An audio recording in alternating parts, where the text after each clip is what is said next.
Hello, curious listeners. Eric Roper here. I'm very excited to share a project with you today that I've been working on for nearly 5 years. It is the Minnesota Star-Tribune's first narrative podcast, and it's called Ghost of a Chance. I think listeners of this show will enjoy Ghost of a Chance because at its core, it is about following our curiosity into Minnesota history. In this case, the history involves a couple who lived in my South Minneapolis home a century ago. Their names are Harry and Clementine Robinson. The story unfolds over 6 episodes. And to give you an idea of what it's about, I'd like to share the first episode with you here. If you want to hear more, just find Ghost of a Chance wherever you get this podcast. Now, here's episode 1 of Ghost of a Chance. It all started when a man named Eric Roper bought an old house in South Minneapolis. It was March of 2020. And we all know kind of what's happening in March 2020. We're all going to be locked in our homes now for quite a while. It was right at the beginning of the pandemic, and he was really curious about who lived there before him. Because I'm interested in local history. I love going down history rabbit holes. So he started Googling. And at some point, I stumble across a website. And this website had a map showing that there was a group of Black families who lived in and around my neighborhood in southwest Minneapolis in the early 20th century. And then by 1940, almost all of those families are gone. And when I look closer at this map, I can see that one of these families lived in my house. Their names were Harry and Clementine Robinson. They were a Black couple who bought his home back in 1917.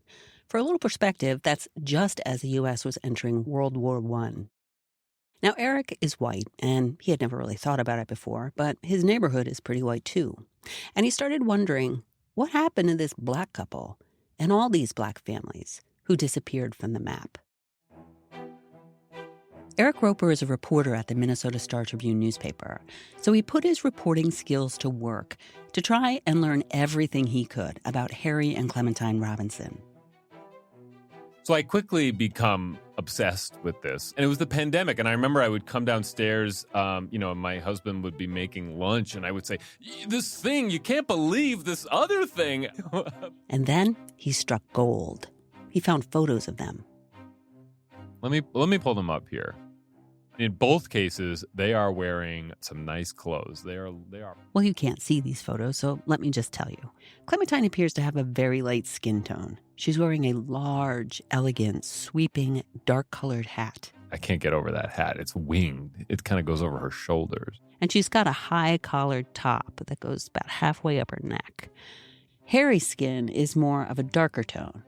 He also has a high cream collar. It's starched. He has a little tie. It's a very formal look. They project, to me, sort of a refinement. Both of them are looking just beyond the camera. You know the way they do in old photos. Chin up with a dead serious expression. Very regal in a kind of Victorian kind of way. Now, by this time, Eric had lived in the house for a couple of months. It's May 2020. And one afternoon, less than a mile away, a young Black woman, and Darnella Frazier, standing on the sidewalk in front of Cup Foods convenience store, uses her cell phone to videotape a white police officer, Derek Chauvin, across the street, kneeling on the neck of a Black man, George Floyd, for nearly 10 minutes. For nearly 10 minutes. Not that far from my house on 38th in Chicago. Relax. Man, I can't breathe in my face. Just get up.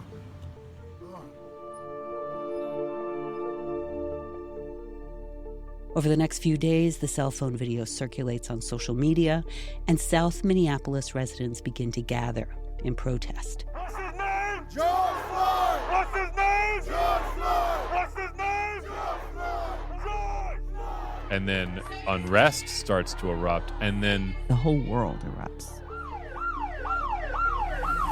I remember seeing protests in Paris and in Europe.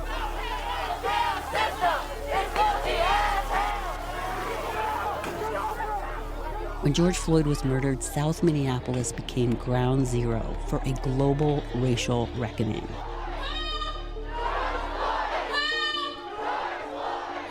The only overdose that killed George Floyd was an overdose of excessive force and racism by the Minneapolis Police Department. And Eric Roper was there in his little house just a few blocks away.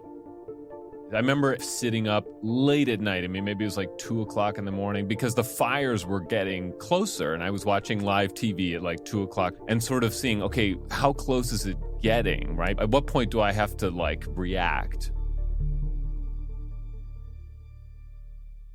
Around that period, there was a lot of pressure for people to post on social media, to make a statement in relation to racial justice. And you know, I just felt very awkward, partly because I'm a journalist. I don't really make big statements. And also, I hadn't really grappled with this issue very much. I didn't know what to say. As the dust started to settle, Eric began to think about the Robinsons again. And he thought, maybe this Robinsons thing would add up to something that can contribute as we try to understand the many decades of events that led up to George Floyd's murder. And it wasn't clear to me that that would actually happen, but at least I was learning something. At that point, nobody was thinking it would be a podcast for the Star Tribune. It was just Eric's passion project. Eric's curiosity on the side, you know? But Eric started talking with people, lots of people. He'd go out for coffee, he'd tag along at community events, and he'd listen to people tell stories that he had never heard before. I remember my father. I remember the hate mail. Sharita Mosley Mitchell was at one of the community meetings. She's a black woman who grew up in Minneapolis in the 1960s. This is in Minnesota. I remember my father sleeping in the living room with a shotgun. I'm just saying there are multiple stories that you can reach out and get. For more than 4 years, Eric's been searching for every detail he can find about the Robinsons and understanding how their story tells a hidden history of Minneapolis. And that's when this became an official Star Tribune project. And I came on board to help Eric turn his search into this podcast. You're listening to Ghost of a Chance from the Minnesota Star Tribune. This is the story of my search to find out what happened to Harry and Clementine Robinson. I'm Eric Roper. I'm Melissa Townsend. This is episode 1. The first question Eric had was, who were Harry and Clementine? And the second question was, what brought them to Minnesota? To find out, Eric had to go all the way back to the beginning of their story. Most people have heard of the Great Migration, the wave of African Americans who moved north between roughly 1910 and 1970. People were escaping Jim Crow in the South and looking for a more stable life with better jobs, better schooling, better places to live. But many people don't know that well before this Great Migration, there were smaller waves of African Americans moving around the country, and some of them made their way to Minnesota. Not very many, but some. Eric found out that the Minnesota Historical Society had a whole collection of old interviews of people who were part of these migrations. So he started listening. It sort of blew my mind just hearing these people talk, you know? I mean, they've passed away a long time ago, and they're telling us their experiences. My name is Raymond Winfred Cannon, C-A-N. He heard Raymond Winfred Cannon. He said his family were free people in North Carolina, but they could see that the Civil War was coming. So they moved to Minnesota before it was even a state. Do you know why he happened to choose Minnesota? They were going as far north as they could get. I think that was the idea that they had in mind at that time. As far north as they could get. Eric found another interview from a woman named Marvell Cook. Marvell Cook's family moved to Minnesota around 1900. My father felt that there were many opportunities there. The university was there. And he bought a piece of property there and built a beautiful house, which we grew up in, very close to the Mississippi River. And it was just lovely. So Marvell's family moved because they thought there were opportunities in Minnesota. Eric searched high and low for a recording of Harry and Clementine Robinson, and he came up empty. So he really needed to figure out for himself, who were they and what brought them to Minnesota? He says part of his search started on a popular genealogy website. So Ancestry.com, obviously a very powerful database, and you have to start by building a family tree. So I have a whole house history family tree, and Clementine, she gets a profile. Okay, now we're going to start building in, like, between newspaper clips, census records, whatever we can find. Luckily, Eric found a record of Clementine's brother. His name was Gideon Brown, and through him, he was able to locate Clementine's birthplace. I found out that Clementine was born in this small rural town north of Kansas City, Missouri, called Mecca, or Shady Grove. Eric found there wasn't much online about this town, so he went there. And so we are sort of driving through farmland, rolling countryside. It's very beautiful out here, very beautiful day. And I can see that we're approaching the lake, which means that we're close to Mecca Cemetery. Eric learned that in the 1970s, after many families had already left Mecca, the Army Corps of Engineers flooded the town to make a lake, Smithville Lake. The town had shrunk to just a few residents, but still, some were very unhappy about their town being wiped out. So let's go maybe like over here. I feel like I can hear it more. All that's left of Mecca is the Black Cemetery. So Eric went there to see if he could find out more about Clementine's family. He met up with a woman named Gwen Green. Her great-grandfather grew up alongside Clementine here in the 1880s and 90s. Do you see why they would call this Mecca? It's quiet, serene, calming. I don't know. I just feel the spirits here. It's very, the fact that it's closed off and Right. it's very pleasant. Mm-hmm. Yeah. After they left the cemetery, Gwen and Eric went somewhere where they could talk. Gwen had some records about Clementine's family. Yes, this is from 1885. I was told they'd taken kids that were being abandoned. Like if one of the parents died, then the Estes family would keep them for a while until they found a home for them to go to. Clementine's mother, Laura, she was Laura Estes, so she came from that family. Right.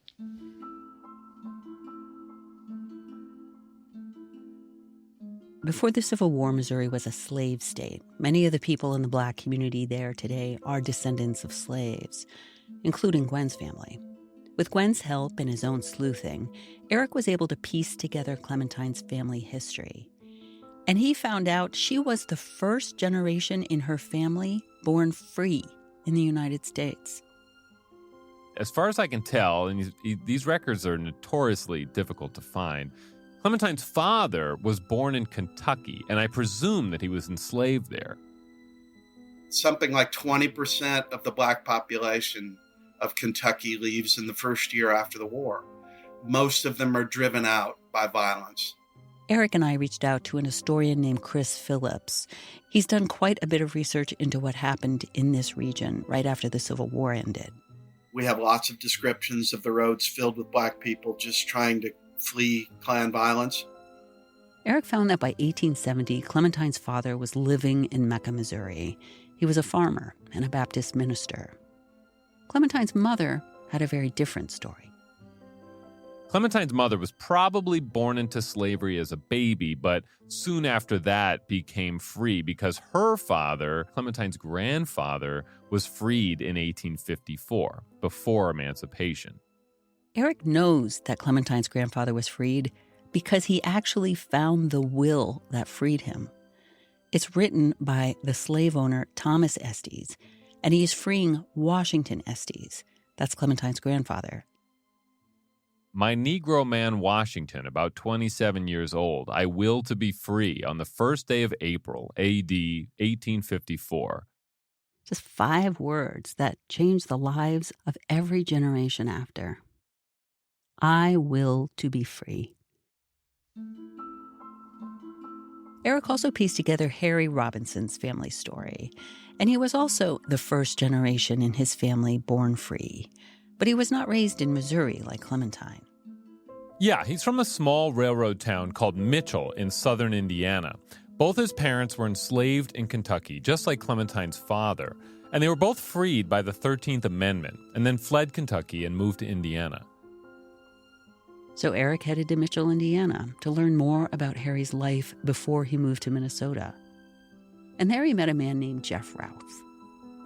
Jeff Routh works at the Lawrence County Museum of History. Mitchell is in Lawrence County. Immediately following the Civil War. Why would a family come to Mitchell in particular, do you think? And this is a railroad town, right? From what I've been able to learn, Mitchell was the first place north of Louisville, Kentucky, that a black person could get off the railroad and feel welcome. If you went to Washington County, which is the next county southeast of here, they had basically the sundown laws. You know, they could be there during the daylight, but if they were there at night, they were fair game. I mean, think about those words, fair game. This is a really dangerous landscape that Harry's family is walking into, and they're just trying to find the safest place to put down roots and make a life. But it's really difficult, and this is where Harry is born. Jeff had found an old newspaper article describing Harry's father. It says he was tall and well-built, a whitewasher by trade, a Baptist by religion, and Republican in politics. Industrious, good-natured, and honest. So at this point, even though Harry was in Indiana and Clementine was in Missouri, Eric could see that they had a lot in common. It's sort of weird how much they had in common.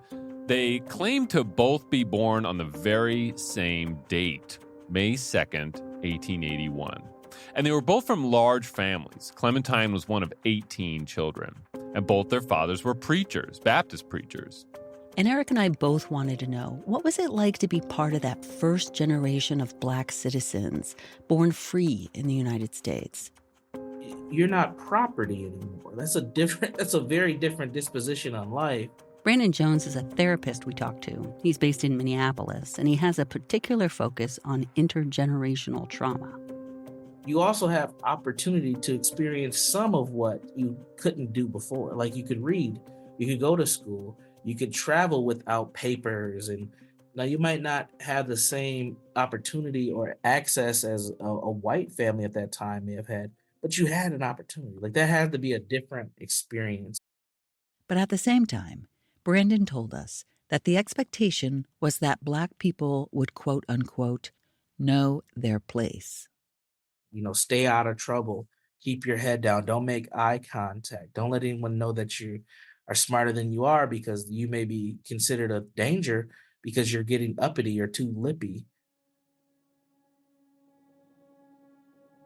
So Brandon told us there was this tension between knowing your place and standing your ground.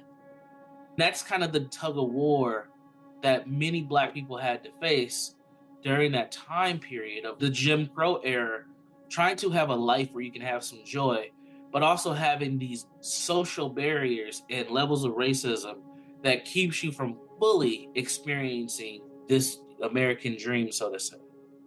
So how did Harry and Clementine manage this tug of war between the racism that was keeping them down and the freedom that was giving them wings? And what does any of this have to do with Minnesota? That's after the break.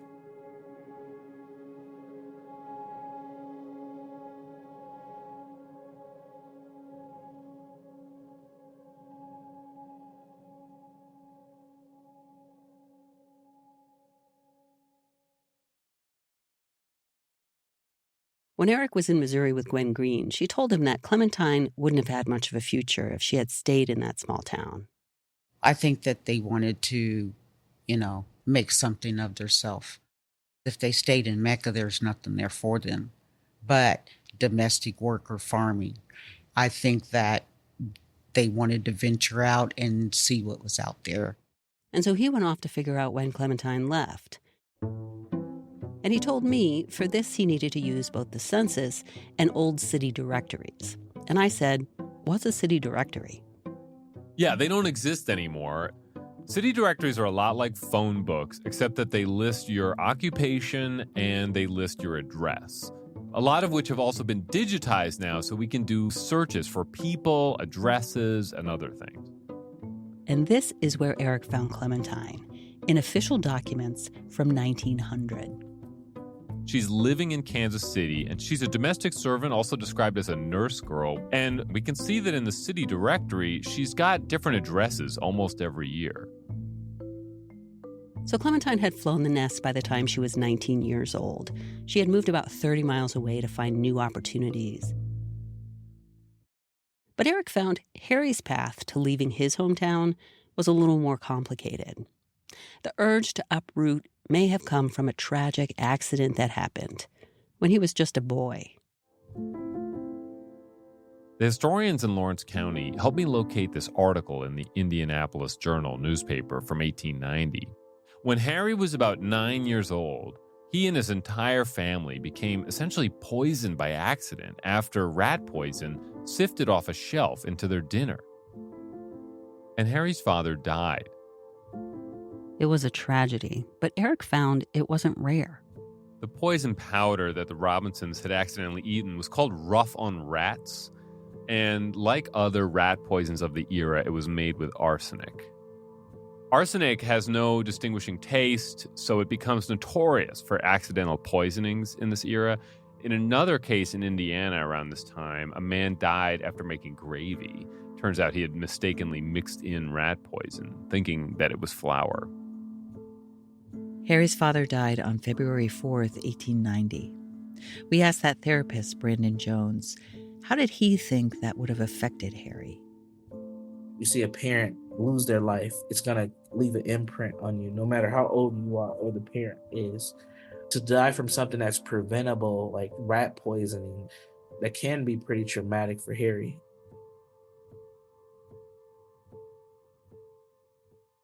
Brandon says sometimes something this traumatic can sink a young person. It can bring on depression and anxiety. But other times, it can have a different effect. It probably motivated him to, do as much as he can, because you don't know how long you have to live in this world, which is not uncommon for a lot of Black men to think. In other words, Harry may have gotten the message that life is short. Use your gifts. Shoot your shot.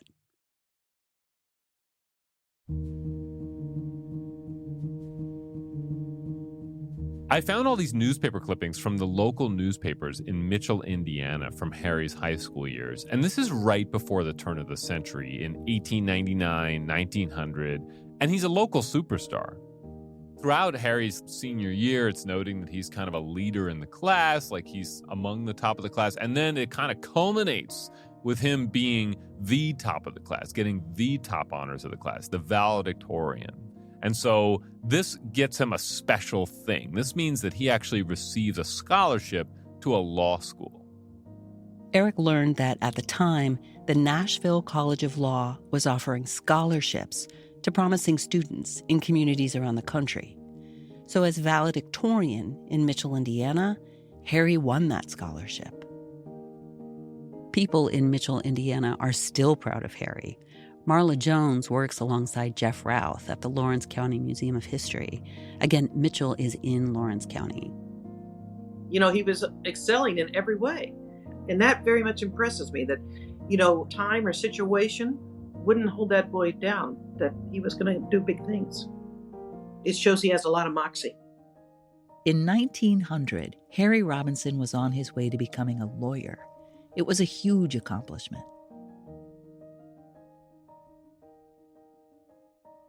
But Harry never went to law school. Eric found an announcement in the local newspaper, dated 3 weeks after Harry's graduation ceremony.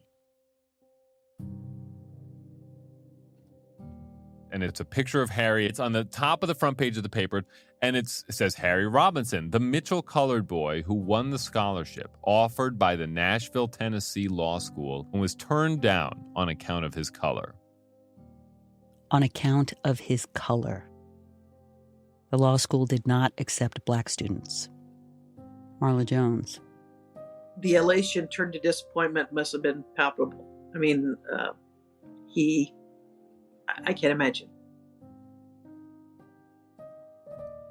Harry Robinson was a 19-year-old young Black man from a small town in Indiana.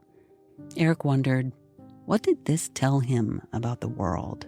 It says, come here, come here. Resma Menicum is another therapist we talked to. He's a best-selling author based in Minneapolis. This is how you make it. Come here. You may be able, from your hard work, be able to achieve some things. But when you get there, you find out that you can't have access to the things that you thought you could have access to. And you've played the game the way that they said you should play the game. And it's still not enough. That summer, Harry left Mitchell, Indiana. It looks like he moved around the Midwest for a while. And then in 1907, he landed in Kansas City, Missouri. And that's where he met a young woman named Clementine Brown. She's living in this boarding house at 1107 Harrison Street. And who else is living in this boarding house? Harry Robinson. Eric likes to imagine the scene where they struck up their first conversation. In my imagination, they're both working hard jobs. And, you're coming home and you're sort of taking a load off. You get to know people. And they clearly made a connection. If they were actually born on the same date, I'm thinking that's the connection. Like, oh, actually, hello, we were both born on the same day. I mean, if I was single and I met someone who had my same birth date, I'd at least have a conversation with them, So, oh my God, we have the same birthday. Oh, we were born in the same year. And then it's just like love ever after that, right? Like they're soulmates, right? Theoretically. But racial tension was ratcheting up in Kansas City. Historian Chris Phillips. It becomes the Confederate capital of Missouri at about that point, meaning that all of these ex-Confederates rise through the system. They become political leaders. They create their own cemeteries. They glorify the lost cause. And so if you're black in Kansas City at that moment, before the Great Migration, it's a really tenuous place to be and moment to be there. So Harry and Clementine hatched a plan to move to Minnesota. Maybe Harry planned to enroll at the University of Minnesota. There were some black students there at the time. And Eric found that Clementine seemed to have her own plan. She had been a domestic servant her whole working life, and so she makes this stop on her way to the Twin Cities in Chicago, and it looks like she enrolled in the Moeller School of Dermatology. It's a course that lasts a few weeks, and you would learn in this course about, hairdressing, facial massage, electrolysis, all sorts of things, but they're all in the realm of hair care and beauty. Historian Tiffany Gill has written about black women in the beauty industry in the early 1900s.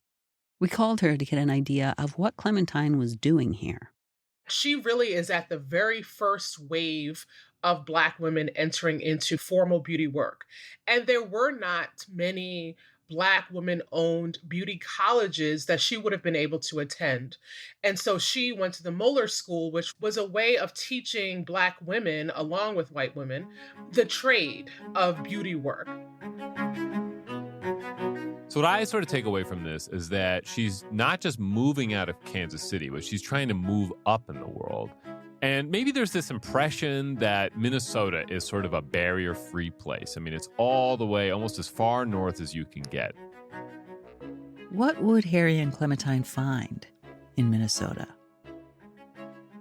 That's next time. One more thing before we go. When Eric was in Missouri learning about Clementine's history, he met a man named Bob Harris. He was a respected elder, and he had a literal suitcase full of history of the town that's now underwater. And when he sat down to talk with Eric, he was inspired to talk about his grandparents and their favorite songs. And to Eric, one of those songs really spoke to the journey that he was on. My grandfather's song was the hymn, "He'll Understand It By and By." Do you know that? By and by, when the morning comes, all the saints of God's gathering home, we will tell the story, how we've overcome, and we'll understand it better by and by. See, you don't understand a lot of things now, but later on you will. Bob Harris died on May 9th, 2024. It was just a few months after he and Eric spoke. He was 81 years old. This is Ghost of a Chance. Our website is startribune.com/Ghost of a Chance. There you can see pictures and documents from the podcast, and you can also sign up to receive news about discussion guides and events. Our email is ghostofachance@startribune.com. Get in touch if you have a question or feedback or a tip related to the Robinson story. We'd also love to know if this story motivated you to do something in your community, so let us know. You can help pay for this incredible story and others like it with a subscription to the Minnesota Star Tribune. Go to our website, startribune.com. Ghost of a Chance is reported by Eric Roper and written and produced by me, Melissa Townsend. Our executive producer is Jenny Pinkley. Our editor is Mary Jo Webster. Fact-checking by Eric Roper and Mary Jo Webster. Sound design by Marcel Malakabu. Our contributing editors are Star Tribune Managing Editor Maria Reeve and Star Tribune Editor and Senior Vice President Suki Dardarian. Legal review from Randy Lebedoff. The art for our show comes from Anna Boone and Brock Kaplan. Special thanks to Kendall Harkness, Zoe Jackson, Laura McCullum, James Schiffer, Nancy Yang, Casey Darnell, Laura Ewan, Tane Danger, and members of the local community who served as our advisors.